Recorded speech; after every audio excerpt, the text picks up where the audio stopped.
L'information de 23h sur RTI 1. Madame, monsieur, bonsoir. Les principaux titres de ce journal. 27e congrès de l'Union postale universelle. L'événement se tient à Abidjan et mobilise plus de 2000 membres de la coopération internationale pour le secteur postal. Les travaux de ce congrès dureront jusqu'au 27 août prochain et porteront sur l'élaboration de la stratégie postale d'Abidjan sur l'avenir du secteur postal qui devra compter avec la digitalisation. La coopération Côte d'Ivoire-Union européenne se renforce par un nouveau partenariat. Les deux parties ont signé une convention de centaines de milliards de francs CFA, un accord qui porte sur le secteur économique et commercial.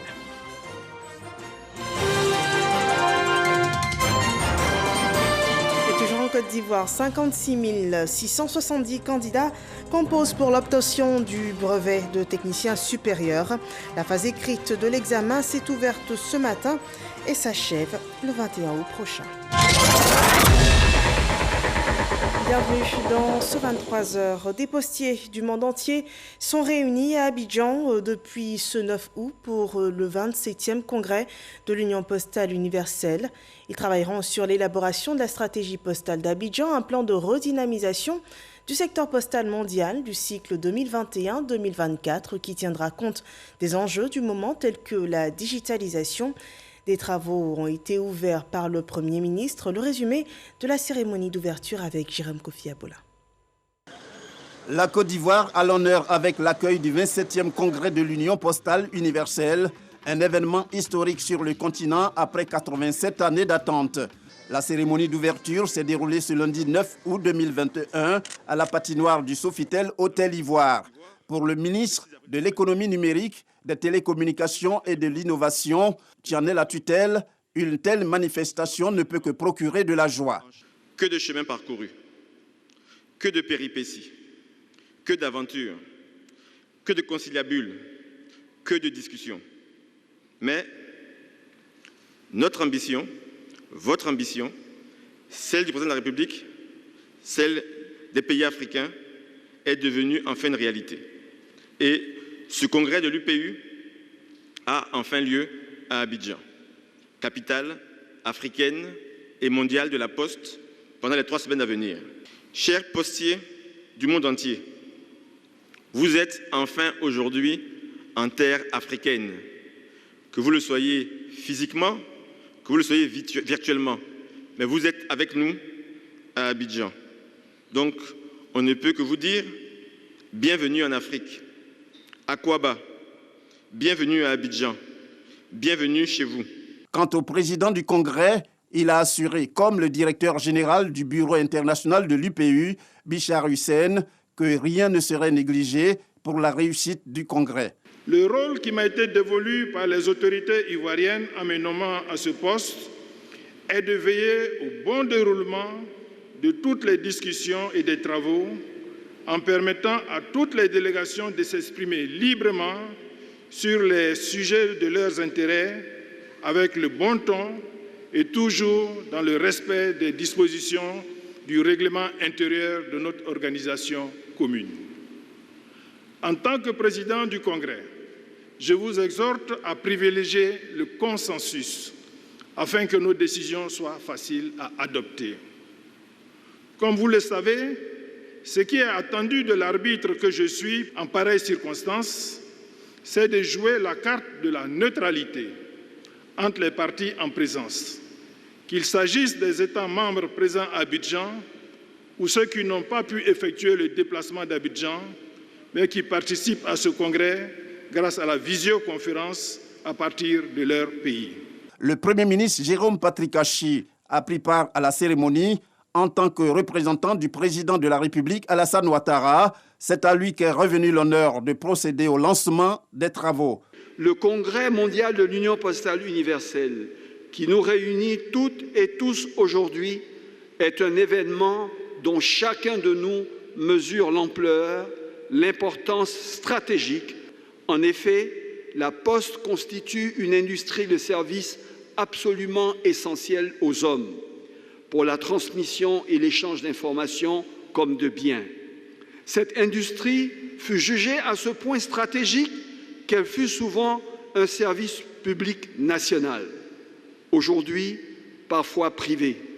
et dont le devenir ne laisse jamais indifférent ni un citoyen ni un décideur public. Aujourd'hui, cette industrie doit se réinventer pour trouver de nouveau les relais de croissance et nous devons lui bâtir un avenir durable.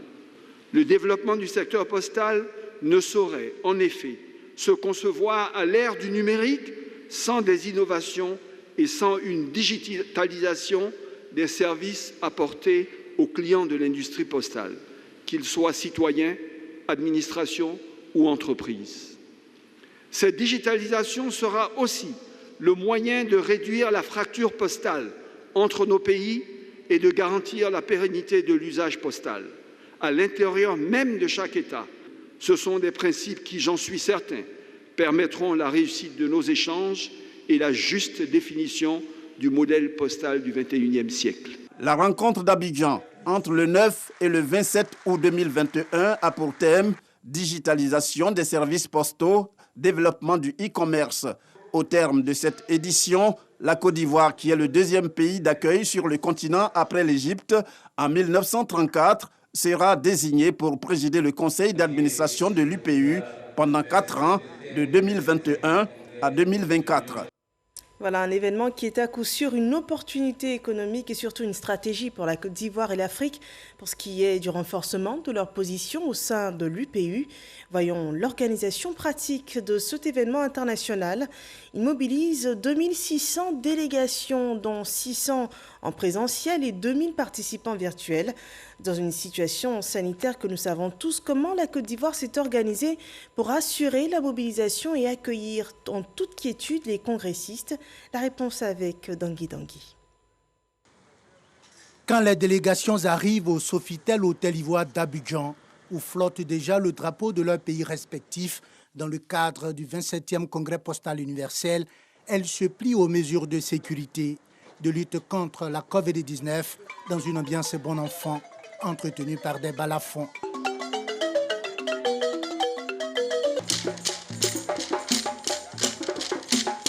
L'organisation est parfaite de bout en bout.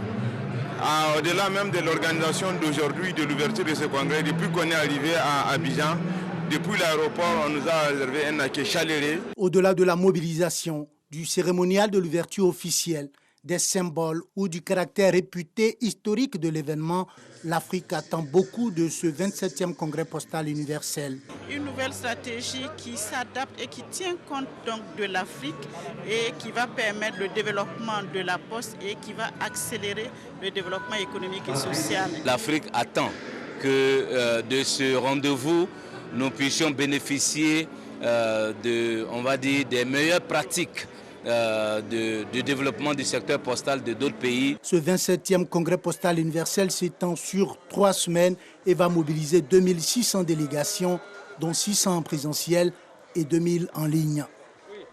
Voilà, l'Union postale universelle réunit ses membres tous les 4 ans afin de définir une stratégie postale mondiale, les règles qui structureront les échanges futurs des gestions logistiques du courrier international, un procédé qui devra subir une transformation digitale, nous dit Cheikh Koné. Personne n'a voulu se faire compter ce moment historique. 8 décennies plus tard, la grande messe postale mondiale se tient en Afrique, une fierté pour la Côte d'Ivoire, mais également pour tout le continent. Très ravi, très honoré par l'accueil d'abord sur la terre Côte d'Ivoire. En tant qu'Africain, je manque le mot. La Côte d'Ivoire, non, je manque le mot. C'est fantastique. Je n'oublierai jamais la Côte d'Ivoire lors de mon passage ici. La Côte d'Ivoire, non, ça va ancrer dans ma mémoire pour l'éternité. Les postiers du monde, les experts du numérique, en gros, tout l'écosystème postal mondial attend beaucoup de ces assises d'Abidjan. Un moment de fierté pour nous Africains d'accueillir ce congrès mondial de l'UPU après presque 100 ans. Aujourd'hui, nous sommes en terre africaine de Côte d'Ivoire et nous félicitons le président de la République. Je pense que toute l'Afrique, en tout cas toutes nos administrations sont présentes ici et pour participer à ces travaux. Et nous comptons énormément sur les conclusions et pour permettre aux politiques de pouvoir réellement fonder des bases de développement de nos pays respectifs. Ce 27e congrès ici à Abidjan, en Côte d'Ivoire, c'est tenir là où les conditions aujourd'hui sont un peu compliquées avec la pandémie. C'est un exploit. C'est un exploit parce qu'au-delà de ce que le numérique nous apporte, nous ne pouvons pas oublier que transmettre les courriers d'un endroit à un autre reste toujours un exercice primordial et important. Au-delà de la digitalisation, la poste joue son rôle comme il le faut. Ouvert ce lundi 9 août 2021, le 27e congrès de l'UPI refermera ses portes le 27 août prochain. Voilà, les décideurs postaux du monde entier sont donc réunis à Abidjan pour définir l'avenir du secteur pour les 4 prochaines années en tout cas. Un événement historique que l'Afrique reçoit tout fièrement, et particulièrement la Côte d'Ivoire, qui est le 2e pays du continent à accueillir cet événement après l'Égypte, et c'était en 1934. 87 ans après, le défi est assurément grand. Nous y Alvorassa. Pour obtenir l'organisation de ce 27e congrès de l'Union postale universelle par la Côte d'Ivoire, donc par un pays africain, il y a eu du chemin parcouru. Le premier pays africain à recevoir l'UPU est l'Égypte, et cela depuis 1934. Les tentatives de la Côte d'Ivoire avant l'année 2000 à cette année 2021 avaient échoué. Les crises sociopolitiques et sanitaires étaient là, bien là pour contribuer au rejet de la candidature ivoirienne. Mais bien que la crise sanitaire demeure, des dispositions rigoureuses ont été prises. Et la tenue de ce congrès en Côte d'Ivoire est bien une réalité. C'est le 27e du genre. Le ministre Bruno Koné était de toutes les négociations en tant qu'expert et même ministre en charge des télécommunications. Nous avons rêvé d'accueillir ici ce congrès de l'UPU et finalement il se tient avec beaucoup de difficultés. La Côte d'Ivoire l'a obtenu pour 2004, mais en raison de la situation politique qui prévalait ici, nous n'avions pas pu l'accueillir effectivement. Ensuite, le Kenya a pris le relais pour 2012 en raison également d'une situation politique délétère. Ils n'ont pas pu l'accueillir. Et quand nous avons remis sur la table la candidature de la Côte d'Ivoire pour 2020, nous étions confiants parce que nous avions les arguments pour. Et malheureusement, à cause de l'Ebola qui sévissait à l'époque dans la sous-région, le Conseil stratégique n'a pas eu lieu en Côte d'Ivoire. Et il a été délocalisé à Genève. Et 2020, il y a eu la Covid qui a empêché que le congrès se tienne à la bonne date en Côte d'Ivoire, ce qui explique le report à 2021.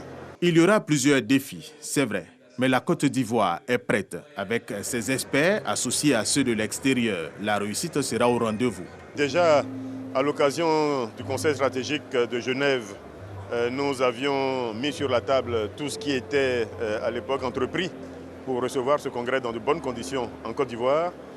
L'UPU elle-même a eu à faire plusieurs visites en Côte d'Ivoire, déjà à mon époque et ensuite avec mes successeurs dans la mission. Et chaque mission a été concluante. C'est à juste titre que le Premier ministre Patrick Hachi a demandé aux experts ivoiriens et au ministère de l'économie numérique de mettre tout en œuvre pour que l'événement soit un succès. Et tout ceci est bien sûr possible grâce à une coopération forte au sein de l'UPU. La Côte d'Ivoire entretient également des rapports bilatéraux avec l'Union européenne. C'est ainsi qu'à la faveur de ce partenariat, une convention a été signée pour le renforcement des échanges économiques et commerciaux entre les deux parties. Ahmed Traoré et Sephora Zegui. Le dialogue de partenariat Côte d'Ivoire-Union européenne est un accord de commerce et de développement qui garantit à la Côte d'Ivoire le libre accès au marché européen pour les produits ivoiriens. Ce, dans le but de soutenir sa croissance économique par le biais du commerce, des investissements et de l'emploi. Au cours de la première session de l'année 2021 de ce nouveau partenariat, Kandia Camara a saisi l'opportunité pour situer les enjeux de ce rendez-vous. C'est l'occasion aujourd'hui pour nous, après 60 ans, de nous arrêter un temps soit peu, de faire le bilan, de faire l'état des lieux, de voir les avancées qu'il y a eu, mais aussi parler de nos perspectives, parce que nous avons encore beaucoup d'ambition. La Côte d'Ivoire se veut un pays émergent dans quelques années, Et pour ce faire, nous comptons sur nos partenaires en général et singulièrement sur l'Union européenne. Le représentant de l'Union européenne voit d'un bon œil ce rapprochement entre la Côte d'Ivoire et sa structure, une relation qui dure depuis 60 ans. L'Union européenne est le premier partenaire commercial au niveau des investissements de la Côte d'Ivoire. Et donc c'est important d'en discuter parce que ce qu'on veut, tout le monde qui est réuni aujourd'hui, c'est encore accroître les investissements et le commerce. Donc on veut faire plus. Mais pour faire plus ensemble, il faut que tous les obstacles qui peuvent encore exister soient réduits ou éliminés. Je peux que saluer la qualité aussi de la coopération qu'on a entre la Côte d'Ivoire et l'Union européenne, parce que c'est riche, c'est ouvert, on s'échange et on essaie vraiment de travailler dans le même sens. Le dialogue de partenariat Côte d'Ivoire-Union européenne établit également un partenariat institutionnel entre la Côte d'Ivoire et l'UE sur les questions commerciales.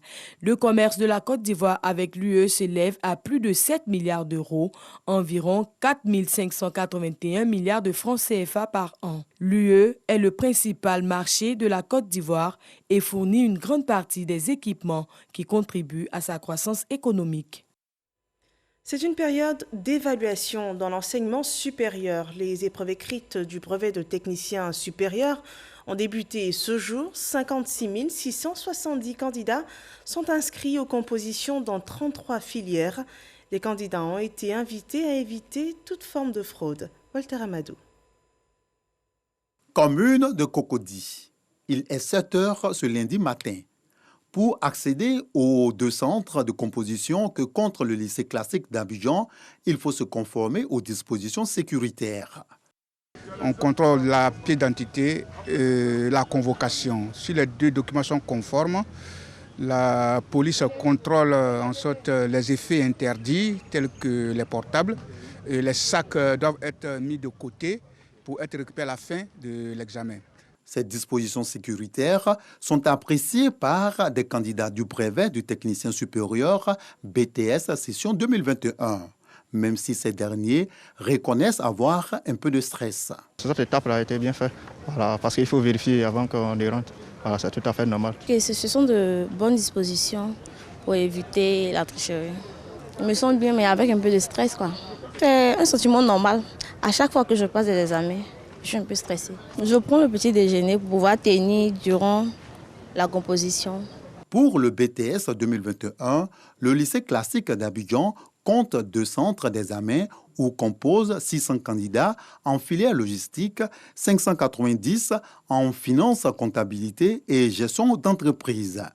C'est ce centre que le ministre de l'Enseignement supérieur et de la Recherche scientifique, Adama Diawara, a choisi pour le lancement officiel des épreuves écrites. À l'endroit des candidats, il n'y a pas de quoi stresser énormément, pour la simple raison que les questions qui leur sont posées, les sujets sur lesquels ils vont plancher, on trace ce qu'ils ont appris pendant l'année scolaire. Donc, tous ceux qui ont bossé correctement, ils n'ont rien à craindre. Une autre recommandation, évidemment, c'est d'éviter toute tentative de fraude. Après Cocody, le ministre Adama Diawara a mis le cap sur Yopougon. Comme au lycée classique d'Abidjan, le ministre a exhorté également les candidats à l'école William Ponty à se départir de toute idée de fraude. Ce que le ministre a dit, je trouve que c'est logique parce que quand nous venons composer, nous devons bannir tout effet de tricherie déjà de la tête, nous concentrer sur ce qu'on nous donne. Entamé ce lundi 9 août par la technique d'expression française, les épreuves écrites du BTS s'achèvent le 12 août 2021. Sur l'ensemble du territoire national, 56 750 candidats composent dans 10 filières tertiaires et 23 filières industrielles. Et la formation est en continu quand il s'agit de sécurité routière. Une opération de sensibilisation et de formation a été lancée. Elle cible tout d'abord 150 personnes qui sont représentants de l'administration, des acteurs économiques, des sociétés civiles, de l'ONG, des ONG et des professionnels des médias. Les participants ont été formés sur les éléments de langage qui contribueront à lutter efficacement contre l'insécurité et l'incivisme sur les routes. Jean-Luc Bongo. Conduire, c'est accepter le code de la route. Avant de prendre la route, il est primordial de vérifier vos essuie-glaces. Des messages forts, mais également des images et des témoignages poignants pour sensibiliser sur la dangerosité de l'incivisme sur la route. Ma vie a basculé le 8 mars 2005. J'ai fait un accident de la route. Pour cette session de formation et d'information, le ministère des Transports a réuni une centaine de personnes qui seront les porte-voix de ce combat. Je considère que je suis en mission pour ce combat parce que c'est une initiative noble. Les transporteurs routiers ne peuvent que prendre les dispositions nécessaires pour véritablement s'approprier les mesures qui vont être arrêtées par le gouvernement. Opérateurs économiques, membres de la société civile, ONG et professionnels des médias, c'est un engagement citoyen de tous les acteurs qui est sollicité. Il faut que chacun soit sensibilisé à la question. Il faut que chacun sache que la sécurité routière, c'est l'affaire de tout le monde. C'est ma manière de conduire, c'est la manière de conduire de celui que je suis, celui qui me précède, qui concourt à la sécurité routière. C'est le ministre des Transports lui-même qui a peint le tableau sombre de la situation sur une route, avant de lancer un appel à la responsabilité. Au cours des 5 dernières années, on a pu dénombrer en moyenne par an plus de 12 000 accidents corporels, 1 200 tués et plus de 21 000 blessés pour un coût économique estimé à 3% du PIB. Le plan quinquennal 2021-2025 est ambitieux. Et c'est pourquoi une phase importante de sensibilisation massive est nécessaire avant la répression qui démarrera dès le mois prochain. Cet atelier est la première d'une série d'activités à Abidjan et dans plusieurs villes de l'intérieur du pays que le ministère des Transports organise jusqu'au 14 août prochain dans le cadre de la mise en œuvre de la stratégie nationale de sécurité routière en Côte d'Ivoire. Voilà, et l'incivisme, dans certains cas, a des conséquences mortelles. Respectons le code de la route et sur le plan sanitaire, respectons les mesures barrières contre la Covid-19. Le point du jour.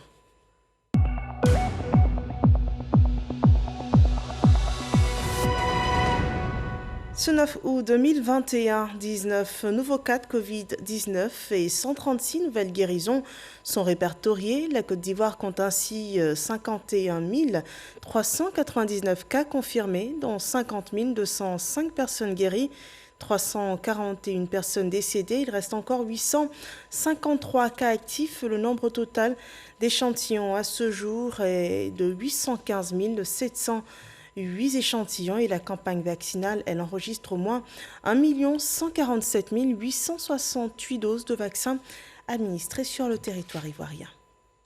Le Conseil national des jeunes de Côte d'Ivoire a un nouveau président, il s'appelle Diabaté Ibrahima. Il a été élu à l'issue des travaux du Conseil national des jeunes. On voit cela avec Patricia Omo. Sur 123, 119 délégués départementaux ont été retenus. Après l'ouverture des travaux par le ministre Mamadou Touré, Diabaté Ibrahima a été porté à la tête du Conseil national des jeunes de Côte d'Ivoire avec 86 voix. Concrètement, nous avons mis en lumière la visibilité que nous voulons apporter, disons, à ce conseil-là, mais également la crédibilité et surtout donc le dynamisme que nous voulons impulser au sein de cette organisation pour qu'elle contribue de manière qualitative au développement du pays. Pour les associations et fédérations de jeunesse, cette élection va assurer la représentation de la jeunesse ivoirienne auprès des pouvoirs publics et dans les organisations internationales de jeunesse. Nous voulons un jeune compétent, un jeune travailleur, un jeune humble à l'écoute de tous et qui pourra quand même faire avancer la jeunesse ivoirienne. La session a été un point clé pendant notre mandature et nous sommes heureux que beaucoup de jeunes parmi nous ont été insérés. Pour le ministre, le Conseil national des jeunes s'inscrit dans la vision d'autonomisation des jeunes qui favorise l'implication des jeunes dans les processus de prise de décision les concernant. Le président accorde une importance capitale aux questions de jeunesse et le président a décidé, depuis qu'il est à la tête de ce pays, de donner une place importante donc, aux jeunes et surtout à démultiplier beaucoup d'actions en faveur des jeunes.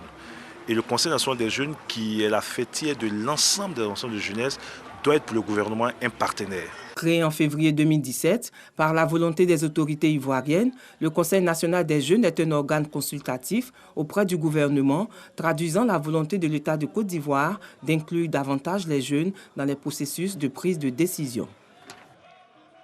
Nous parlons de politique à présent. Le RHDP célèbre ses militants et sympathisants de la section de Wangolo. C'est dans le nord du pays. Une journée d'hommage et de reconnaissance a été organisée pour marquer la satisfaction des élus après la victoire enregistrée aux législatives de mars dernier. Le reportage de Kader Dogo.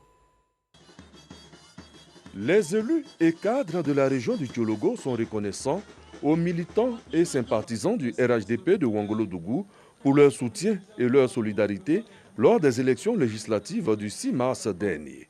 Pour manifester cette reconnaissance à leur endroit, une journée d'hommage et de remerciements a été initiée dans la localité. Les populations venues de différentes localités de cette circonscription n'ont pas voulu se faire compter l'événement malgré la forte pluie qui s'est abattue sur la ville. Initiateur de cette cérémonie de retrouvailles, le député élu Traoré Drissa, qui était accompagné d'une forte délégation composée de cadres et responsables du parti de la région. Occasion pour l'initiateur de traduire ses remerciements et sa gratitude aux militants du RHDP. En tant que simple humain, sans aucun pouvoir de retourner à chacun un atome de ce que vous avez fait pour moi, je m'arrête ici, à cette tribune, pour vous dire merci, encore merci pour tout. À Monsieur le ministre d'État, ministre de la Défense, Ténébraïma Ouattara, coordinateur régional du Tchologo. À travers sa démarche, nous avons compris qu'un leader, c'est celui qui se donne les moyens de réaliser le bonheur des siens, quelles que soient les difficultés qui se présentent à lui. Parrain de la cérémonie, le ministre d'État, ministre de la Défense, Ténébraïma Ouattara, et Adama Diawara, ministre de l'Enseignement supérieur et de la Recherche scientifique, représenté par le premier vice-président du Conseil régional du Tchologo. Traoré Bamoudien, tout en saluant l'engagement des militants pour la victoire du RHDP aux législatives, les exhorte à la paix et à la cohésion sociale pour le développement de la région. Les élections sont terminées. Allons résolument à la réconciliation avec nos adversaires politiques d'hier. Soyons unis autour des valeurs qui nous unissent et non de nos ambitions égoïstes qui peuvent nous diviser.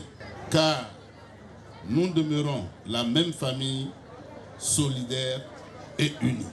Les responsables des jeunes et des femmes du RHDP de la commune de Wangolo-Dougou saluent les efforts du député Traoré Drissa qui œuvre au quotidien pour le bien-être des populations. Ils réaffirment leur soutien sans faille à cet homme pour sa générosité et ses actions de développement.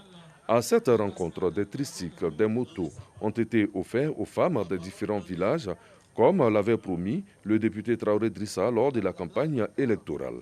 Dans la même veine, plus de 300 effets vestimentaires ont été distribués au moment pour leur abnégation et leur dévouement au développement local. Et revenons sur cette célébration nationale, la commémoration de la déclaration de l'indépendance de la Côte d'Ivoire. 61 ans après, l'événement se fait toujours dans les villes et villages. On regarde. C'est la cour de la préfecture de la région de la Nawa qui a accueilli la cérémonie militaire de prise d'armes, marquant la célébration de l'an 61 de l'accession de la Côte d'Ivoire à l'indépendance. Cette cérémonie a permis à Messamba Koné, préfet de Soubré, de louer les efforts accomplis par le gouvernement sur le plan sanitaire dans la région. Le préfet Messamba Koné a ainsi exhorté les populations à renforcer la paix et la cohésion sociale dans la Nawa. Salut aux couleurs, passage en revue des troupes. Prises d'armes ont marqué la célébration de l'an 61 de l'indépendance de la Côte d'Ivoire. Vakaba Koné, préfet du département de Tia-Salé, s'est félicité de l'ambiance qui a prévalu lors de la rencontre entre le président de la République, Alassane Ouattara, et son prédécesseur. Il a exhorté les jeunes à contribuer à la lutte contre la cherté de la vie à travers la production de cultures vivrières. C'est à la place royale au quartier Asseni France que la population d'Asseni Mafia ont célébré le 61e anniversaire de l'indépendance de la Côte d'Ivoire. Mouroufie Coco Bernard, sous-préfet d'Asseni, a à cette occasion invité la population au respect des mesures barrières édictées par le gouvernement. Il s'est également félicité de ce que la population de Asseni Mafia vive en parfaite harmonie, faisant un clin d'œil au cadre à l'effet d'œuvrer dans la synergie pour le développement d'Asseni. L'an 61 de la Côte d'Ivoire indépendante a été célébré à Tingrela dans le respect des mesures barrières. Le préfet du département, Cyril Ambroise Diomandé, a salué le rapprochement de l'armée des populations à travers le comité civilo-militaire et les récentes visites suivies de dons en vivres et non-vivres effectuées par le chef d'état-major général des armées adjoint dans 2 localités du département de Tengrela. Le 61e anniversaire de l'indépendance de la Côte d'Ivoire a été célébré avec sobriété dans le département d'Agnibilé-Kourou. Le préfet du département d'Agnibilé-Kourou, Abion Yao Eli, a félicité les populations de sa circonscription administrative avec à leur tête le roi du Guablin, Nana Tigori Niamey, pour avoir favorisé un climat apaisé pendant les élections législatives de mars dernier. Il s'est également réjoui de l'ouverture prochaine d'un 2e commissariat de police et d'un district de police à Agnibilé-Kourou. Divo, chef-lieu de région du Lodjibois, a commémoré l'an 61 de l'indépendance de la Côte d'Ivoire. L'esplanade de la préfecture a servi de cadre pour la célébration de la fête nationale. Dans son adresse aux populations, le préfet Kwaku Assoman a insisté sur la vaccination contre la maladie à coronavirus, aussi au strict respect des mesures barrières, notamment le port obligatoire du cache-nez.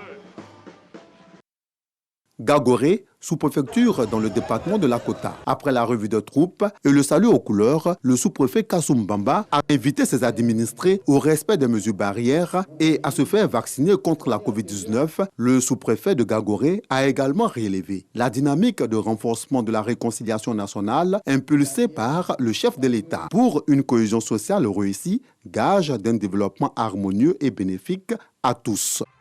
Boundiali, c'est la sous-préfecture qui a servi de cadre à la célébration de l'an 61 de l'indépendance de la Côte d'Ivoire. La ville de Boundiali affiche fière allure avec l'achèvement du bitumage des voiries urbaines. Une occasion pour le préfet de région de la Bagoué, Timoko Amani, de faire le bilan des acquis en matière de développement. Voilà, un petit tour du pays en 3 minutes et vous l'avez bien vu, toutes les régions de la Côte d'Ivoire ont marqué ce 61e anniversaire de la déclaration de l'indépendance de la Côte d'Ivoire. Nous terminons ici cette édition d'information. Merci d'avoir suivi et rendez-vous demain à la même heure pour d'autres informations d'ici et du monde.